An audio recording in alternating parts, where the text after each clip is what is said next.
नमस्कार मित्रों, शारदीय नवरात्रि की आप सबको बहुत सारी शुभकामनाएं। जैसा कि आपको पता है 7 अक्टूबर से नवरात्रे शुरू हैं और 14 अक्टूबर तक चलेंगे और कलश स्थापना का शुभ मुहूर्त है सुबह 6:17 से 7:07 तक और अभिजीत मुहूर्त है 11:40 से 12:20 तक। तो आप सबको शारदीय नवरात्रों की शुभकामनाएं।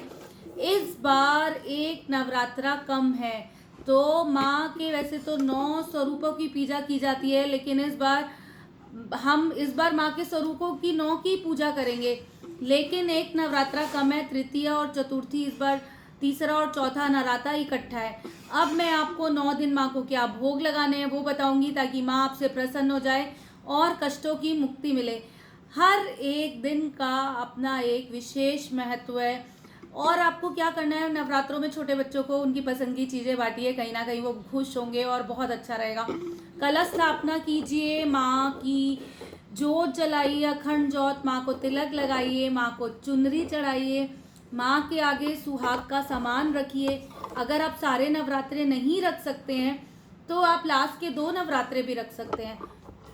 चलिए बताती हूँ माँ को क्या पसंद है और उन्हें क्या भोग लगाना है। 7 अक्टूबर को है माँ शैलपुत्री का दिन, तो उस दिन माँ को देसी घी का भोग लगाना है या देसी घी से बनी, गाय की देसी घी से बनी मिठाई, ताकि रोगों से मुक्ति मिले और शुभ फलों की प्राप्ति हो।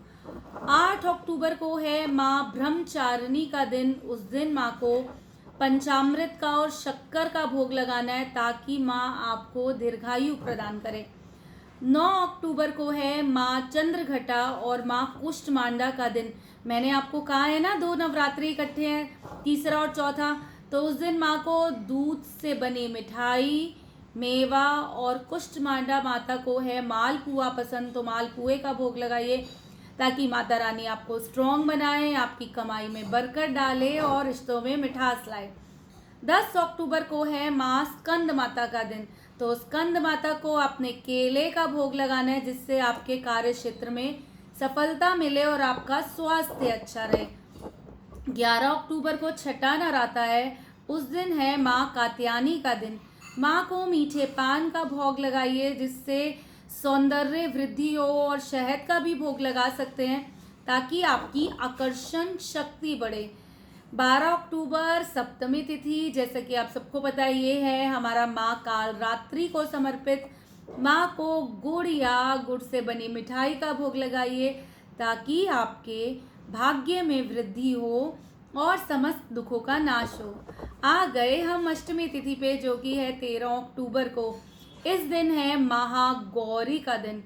अगर आप अष्टमी करते हैं तो अष्टमी पे हलवा पूरी बनाइए, कंजके जिमाइए, उन्हें गिफ्ट दीजिए। लेकिन अगर आप नवमी करते हैं तो अष्टमी पे आपने माँ को नारियल का भोग लगाना है, और आपकी इससे क्या होगा, मनोकामनाएं पूर्ण होगी और संतान संबंधी बाधा दूर होगी।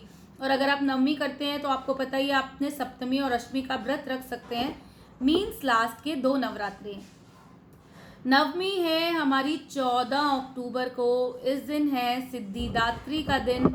माँ को हलवा पूरी का भोग तो लगाना ही है, और अगर तिल या तिल से बनी मिठाई का भोग लगा सकते हैं तो और भी अच्छा हो जाएगा। माँ मृत्यु भय से बचाती है, अनहोनी घटनाओं से बचाती है। माँ सिद्धिदात्री का बहुत महत्व है। अब पहले तो सबको दोबारा से नवरात्रि की बहुत सारी शुभकामनाएं। अगर आप व्रत नहीं रख सकते हैं तो आप माँ को ये 9 भोग समर्पित कीजिए। कहीं ना कहीं माँ आपकी समस्त मनोकामनाएं पूरी करेगी, आपके स्वास्थ्य में वृद्धि करेगी, आपको कष्टों से मुक्ति देगी और आपकी कमाई में बरकत लाएगी। तो यहाँ पर मैंने आपको इनका शुभ मुहूर्त बताया, कलश स्थापना का, और माँ को क्या भोग लगाने हैं वो बताए हैं। और ये तो आपको पता ही है कि प्याज लहसुन तो खाना नहीं होता है, वो तो आप सब अच्छे से ही जानते हैं।